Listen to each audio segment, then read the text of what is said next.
Hello, my name is Jonas Thulin. I'm head of asset management here at Erik Penser Bank. I will very briefly give an introduction to the material we put out on social media and our bank's homepage today, which is a quite in-depth look at the market, a week which is quite complex in basic just event and calendar order. I mean, we have a potential Russian default on Wednesday. We're going to have more evaluations from large asset management houses today, Monday, given the fact that we are now putting a value on Russian equities at zero, like BlackRock and MSCI has done. So a lot of things are happening on top of the equity market, and also we have an option expiry at the end of the week. So it's a quite complex week, more complex than usual. We have traded going into this week by utilizing two hedges. Now we'll come back to those. And I will flick through a number of pages, but you find all the pages on our webpage, on my social pages as well. One thing that we want to highlight is that we are still outperforming on a relative basis global equities quite well.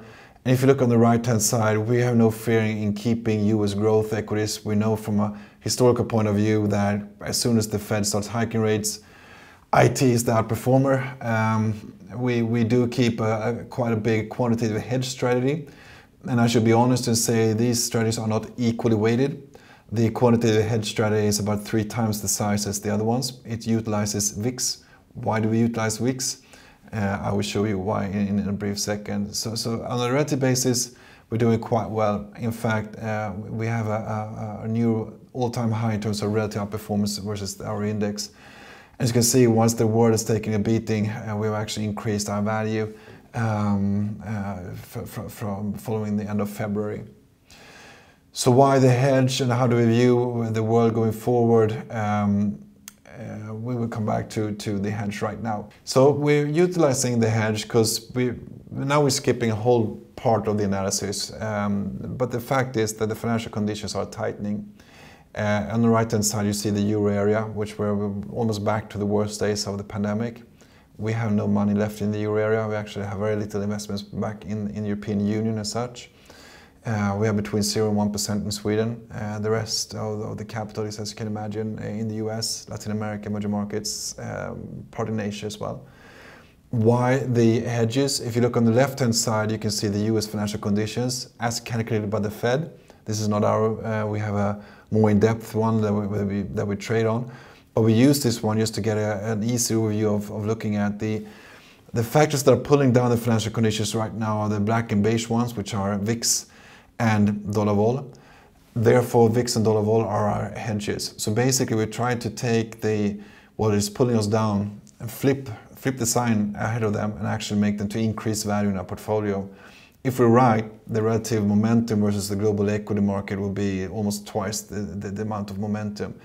That's what we've done. That's part of the reason why we outperformed, and we keep that position going into this week, which is, as I said, quite heavy in terms of macro events.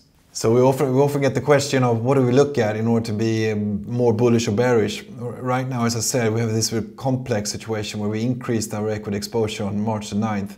The reason for that is that we got this 100% signal based on JP Morgan quant material from the vol curve, but we also kept and increased our hedge because VIX then obviously turned a bit cheaper. So we pretty much on an equity risk side didn't do anything, even though we increased the position size. And the reason for why we did sort of both increase the equity position but also the hedge is what you can see on this page. On the left-hand side, we do not go all in on the equity market or take off the hedges until the treasury liquidity, dollar liquidity, price of funding liquidity, vol curve or risk reversals are turning. This is what turned and also predicted the 2008 crisis. It predicted the trough in 2020. And as of today, this morning, we can't see the trough.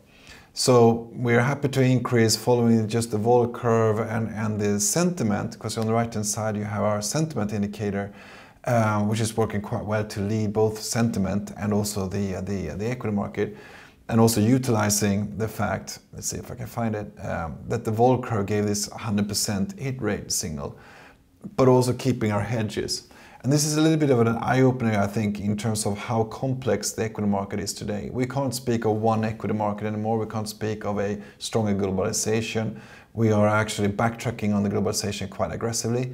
That means that we have to be more nimble, using more derivatives, and also being able to see, I would argue, the differences between US, global, European, Swedish equity markets and so forth.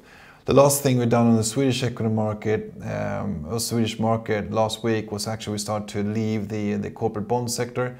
We will keep the risk in the book, but we put it globally rather than Swedish, because if we have sort of a backward moves on globalization, the smaller, less liquid markets are the first ones to suffer. Sweden is one of them, so we are said to be a bit precautionary there. But also we keep on tracking the relationship between the US and European markets. So, and also as a final page, final slide, very briefly, we obviously keep a track on globalization. Our view of globalization is very naive in the sense that we care mostly about the relationship between different equity markets. Now we're leaving aside 99.9% of the globalization debate on purpose, because our job is at the end of the day drive a trade. But we care about most for this short term and this week is this graph on the left hand side, which now depicts that you have about a 5% explanatory power between the US and European equity markets in terms of direction and magnitude. The relationship has been broken down for the longest period of time we've seen for over a decade. And we think this is quite telling that the market is really going in for this globalization, deceleration, or even going backwards on it. We think this is key going forward in this very complex week. On top of this, we have to add an option expiry.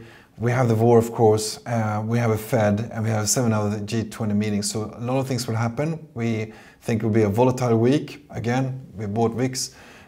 We think you should be careful about liquidity. Again, we're out of Swedish corporate bonds. And again, we need to separate regional versus global risks. And so far, this has definitely been traded as a regional risk, not a global risk as such. So in order to add risk, we are not too risk averse on the US equity markets, but we definitely keep our hedges on top of those. So with this very brief, very sort of top of the iceberg kind of insights into our presentation material, you find the rest of the material on our webpage, on the bank's homepage, and also my social media for more in-depth graphs and argumentation for why we've traded the way we traded. But I'll see you in a week, if not sooner, and I thank you so much for your attention. Thank you.